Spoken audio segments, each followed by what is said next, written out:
J'ai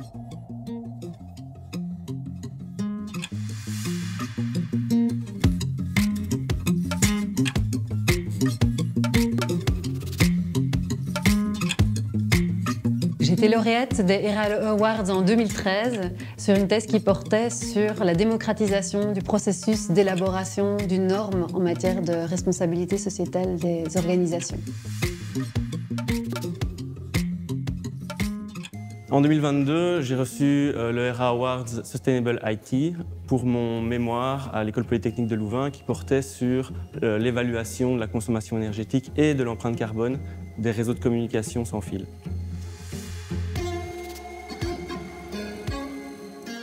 J'ai été primée par les ERA Awards en 2019 pour ma thèse de doctorat qui portait sur le droit international de l'agrobiodiversité. J'y ai analysé les droits des paysans, la souveraineté alimentaire, le droit des semences.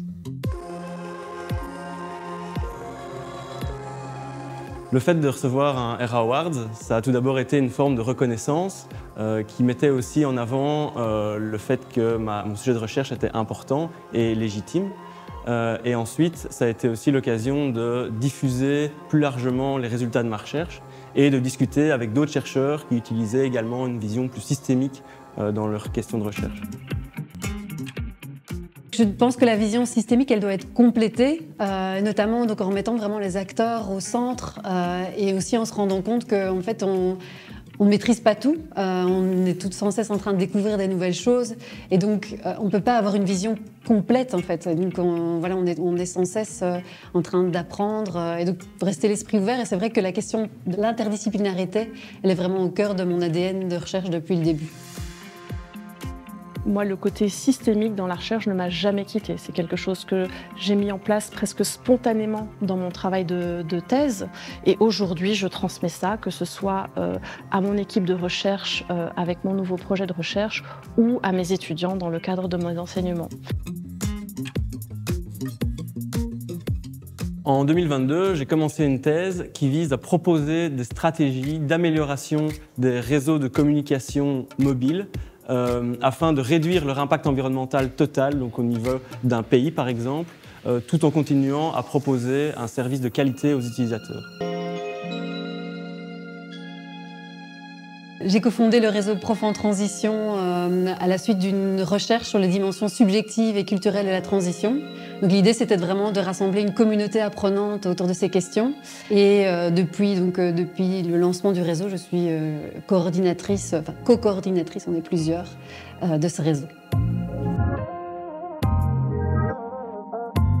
Aujourd'hui, je lance un nouveau projet de recherche financé par l'Union européenne intitulé « Décoloniser le droit international de la biodiversité agricole ». Avec des collègues et des communautés paysannes en Bolivie, en Afrique du Sud et en Inde, on va pouvoir mettre en place cette vision systémique à 360 degrés pour définir et identifier des façons de mieux conserver la biodiversité agricole. Je suis membre de 1G en Transition et 1G en Transition, c'est un collectif de chercheurs qui s'est créé de manière spontanée et qui a pour but de proposer aux étudiants un espace de discussion et de réflexion et d'échange sur le rôle et la place de l'ingénieur dans un monde en transition.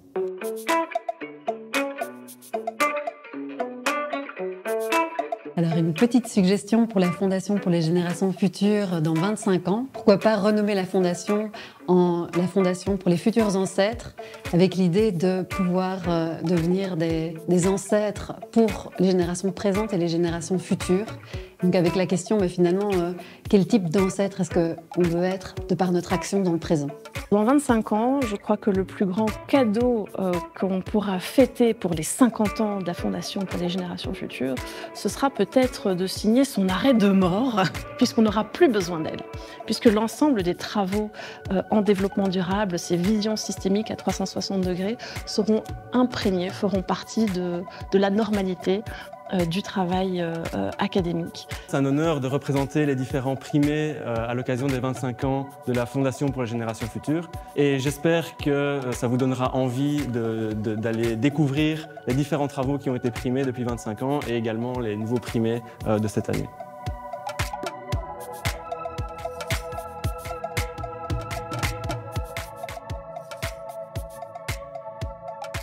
Future generation.